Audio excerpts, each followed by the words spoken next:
For over a century, the NFL has seen some of the most incredible stadiums in sports history. But did you know some of the weirdest, most bizarre stadiums ever used for football make absolutely no sense? What's the strangest stadium an NFL team ever called home? And why did teams even play in these places? Stick around because today, we're diving into the weirdest NFL stadiums you won't believe actually existed. From baseball fields with terrible sightlines to stadiums so small they felt like high school arenas. And trust me, the last one on this list, it might just be the weirdest stadium in NFL history. Welcome to Big Builds. The Polo Grounds, a football nightmare. Imagine playing football in a stadium designed for a completely different sport. That was the reality for the New York Giants when they played at the Polo Grounds, a baseball stadium with an absolutely bizarre layout.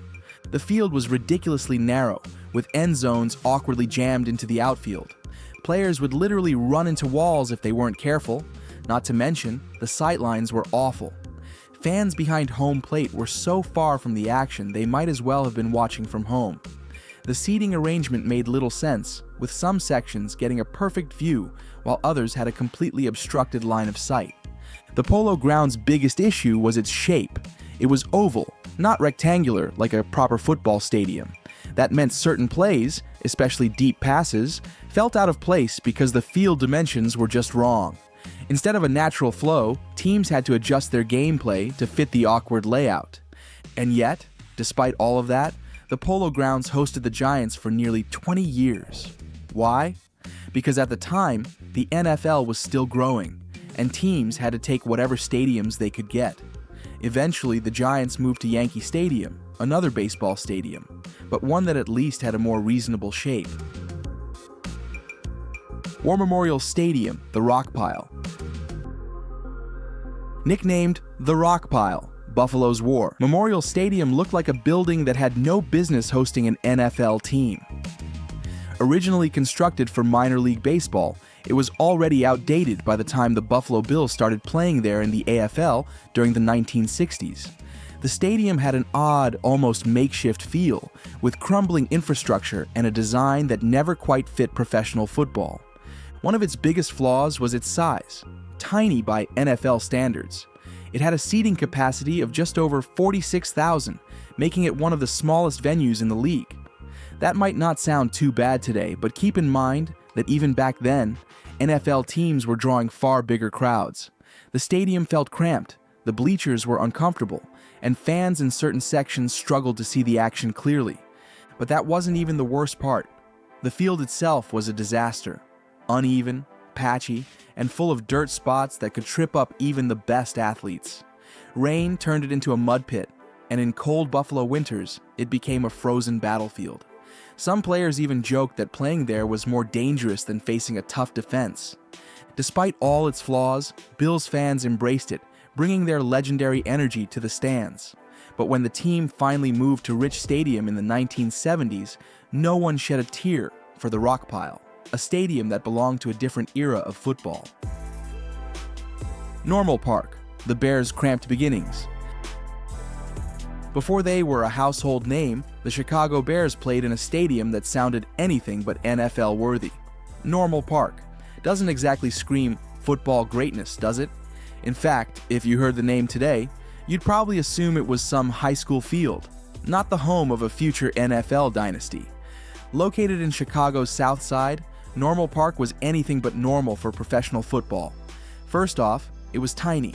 It could barely hold a crowd, and the seating was so limited that fans were often packed shoulder to shoulder. The location didn't help either. The stadium sat in the middle of a residential neighborhood, meaning parking was a complete nightmare. Imagine thousands of fans scrambling for street parking, blocking driveways, and frustrating locals. The field itself was no better. It was cramped and poorly maintained, making it one of the most awkward places for an up-and-coming professional football team. The tight dimensions meant that sidelines were nearly non-existent, and players had to be extra careful not to crash into spectators.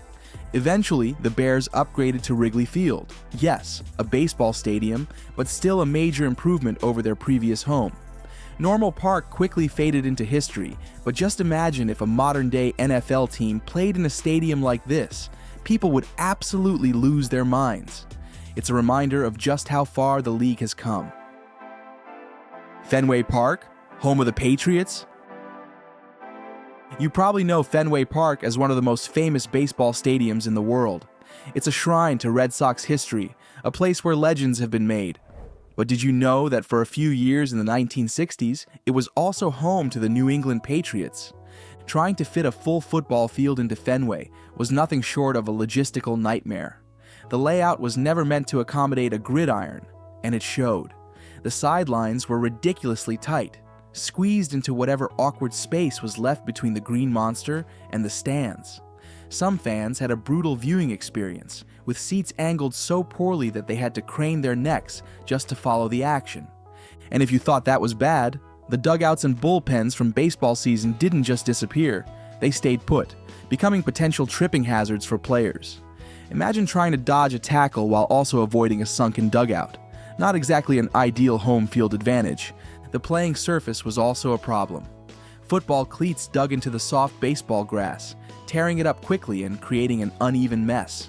It wasn't long before the Patriots realized that Fenway just wasn't working. They eventually moved on, but for those few seasons, they played in one of the strangest and most impractical setups in NFL history. Qualcomm Stadium, the field that was also a baseball diamond.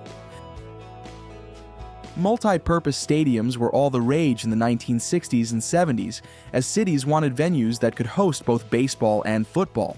But in reality, these hybrid stadiums often ended up being terrible for both sports.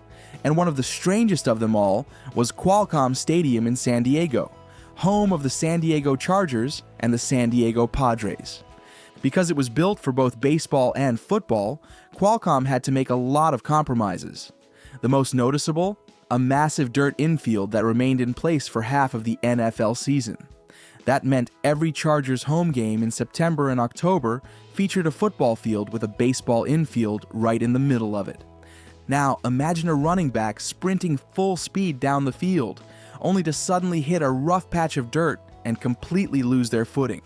Or a kicker lining up for a game-winning field goal, only to have their plant foot slide out from under them because they had to kick off of a sandpit. The playing surface wasn't just ugly, it was downright dangerous. Yet somehow the Chargers dealt with it for decades before finally moving to Los Angeles. Today, seeing an NFL team play on a field like that would be unthinkable, but for years, it was just part of the weird reality of Qualcomm Stadium. Dignity Health Sports Park, a soccer stadium for NFL games. This one is recent, and it still baffles people. When the Chargers left San Diego but didn't have a new LA stadium ready, they ended up playing in Dignity Health Sports Park, a 27,000-seat soccer stadium. Let that sink in. NFL teams regularly play in stadiums that hold 70,000 or more people, and yet here were the Chargers, trying to build a fan base in Los Angeles while playing in what looked like a slightly upgraded college stadium. The result? Visiting teams often had more fans in the stands than the Chargers did. It was one of the most bizarre home field disadvantages ever, and to this day, people still can't believe an NFL team actually played there. Frankfurt Stadium, the forgotten oddball.